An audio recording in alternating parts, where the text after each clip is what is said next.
Você lembra na escola quando o feriado caía na quinta? Aí o professor falava, ó, se ninguém vier na sexta-feira, eu dou presença pra todo mundo. Mas aí tinha um cara lá que falava, não, eu vou na sexta-feira. Pô, furão, quebrava o esquema da turma, era odiado por todo mundo. Aconteceu isso no Campeonato Paulista de 88 e o pior, o furão da turma era o Corinthians. Vamos voltar até ali os anos 80. O que aconteceu?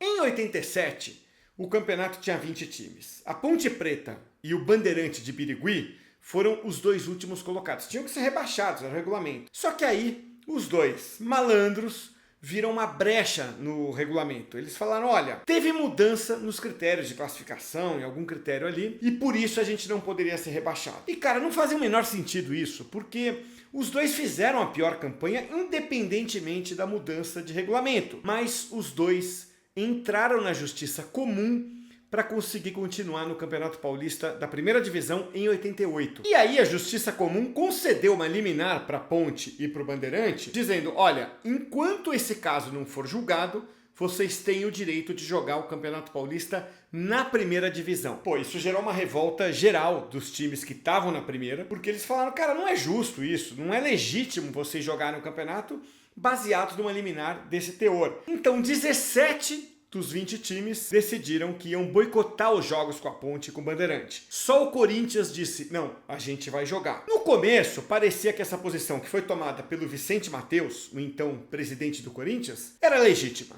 Os times falaram, a imprensa também, olha, é uma democracia, então 17 times pensam de um jeito, um time pensa do outro, tá tudo certo. Só que no desenrolar das primeiras rodadas, as pessoas começaram a mudar de opinião, principalmente as torcidas organizadas do Corinthians. Começaram a ver aquilo e falar, pô, não é legítimo que o Corinthians seja o único a furar uma posição que todo mundo teve, é uma posição legítima. Porque os caras terem entrado na justiça não faz muito sentido. E aí, cara, aconteceu uma coisa bizarra. Toda rodada, Ponte Preta e Bandeirante entravam em campo e ganhavam por WO. Então foram subindo na tabela, ficaram lá em primeiro, segundo, né? E aí chegou a 11ª rodada, a torcida do Corinthians já estava pressionando o Vicente Mateus a mudar de posição e foi na 11ª rodada que o Corinthians foi enfrentar a Ponte Preta no Canindé. A reportagem do Globo Esporte mostrou um pouquinho da tensão. Entrou no Canindé sem problema. Já a Ponte Preta, temendo represálias, chegou em 2 carros da Polícia Militar. Um vexame desnecessário. O alvo dos torcedores era outro, o presidente Vicente Mateus, que foi brindado com um enterro simbólico. Toda esta manifestação foi acompanhada de perto por muitos policiais, mas não houve confronto. Quem decidiu furar o boicote pôde comprar o seu ingresso e entrar tranquilamente para ver Corinthians e Ponte Preta em campo. Ao contrário do que sempre acontece, desta vez os jogadores foram recebidos com frieza pela torcida. Como os torcedores mesmo tinham prometido, iam fazer uma greve tranquila, sem violência, é o que está acontecendo. Eu acho isso aí válido, já que os torcedores estão lutando por um objetivo, eu acho válido, desde que não haja violência. Este boicote proposto pelas torcidas organizadas foi uma ideia que deu certo. O Corinthians, até esta partida, estava jogando para um público médio de 14 mil espectadores. Para ver o time contra a Ponte, um jogo que só o presidente Vicente Mateus decidiu realizar, não vieram mais do que 2.000 torcedores ao Canindé. Cara, a revista Placar, que na época era semanal, tinha sacadas ótimas, quem lia lembra. Ela colocou uma reportagem com teor parecido com o dessa reportagem do Globo Esporte, mas chamou isso de A Noite do Furão. Bom, o jogo com a Ponte Preta ficou no 0-0. E o detalhe é que a torcida estava brigando com o Mateus, pressionando o Mateus, mesmo com o time fazendo uma boa campanha. Até ali tinham sido 7 vitórias, 2 empates, um deles com a Ponte Preta, e 2 derrotas. Mas aí vem o detalhe que você deve estar se perguntando desde o começo do vídeo. Por que o Mateus tomou essa posição de apoiar a Ponte Preta e o Bandeirante? Bom, o motivo dele tinha nome e sobrenome. André Cruz, zagueiro da Ponte Preta.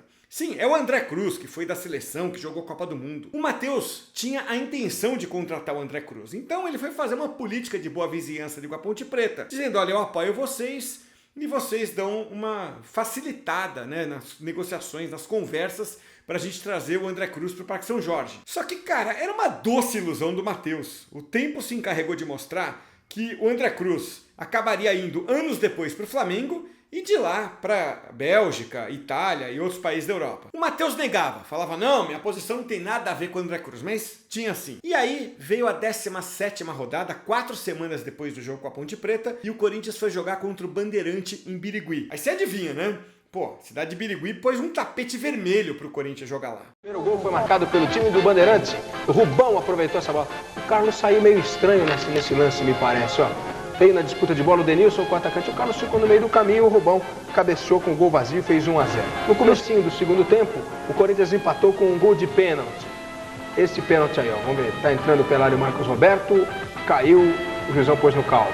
O Edmar bateu, o Luiz Antônio foi bem para a bola, mas acabou não conseguindo evitar o gol de empate do Corinthians, o gol que conduziu o Edmar à artilharia do campeonato ao lado do Evair com 14 gols. O detalhe que o vídeo da época mostrou aí é que o gol do Corinthians foi do Edmar. E o Edmar, naquele momento, brigava pela artilharia do Paulistão com o Evair do Guarani. O mesmo Evair que seria do Palmeiras depois, mas na época estava no Guarani. Àquela altura, a pressão da torcida estava ainda maior, querendo que o Matheus aderisse ao boicote, parasse de ser o aluno da escola que vai na sexta-feira. Tanto que 2 diretores muito próximos do Matheus, o Paulo Garcia e o Sérgio Terpes, chegaram para ele e falaram, olha, Matheus, a gente tá com você, a gente é seu amigo, mas cara, tá ficando difícil te defender. Ainda assim, o Matheus manteve a posição dele firme. Sabe o que aconteceu? Paulo Garcia e o Sérgio Terpes pediram demissão. Só que, olha, não precisava desse estresse todo, viu? Porque em meados de junho, quando o campeonato já ia para a reta final na primeira fase dele,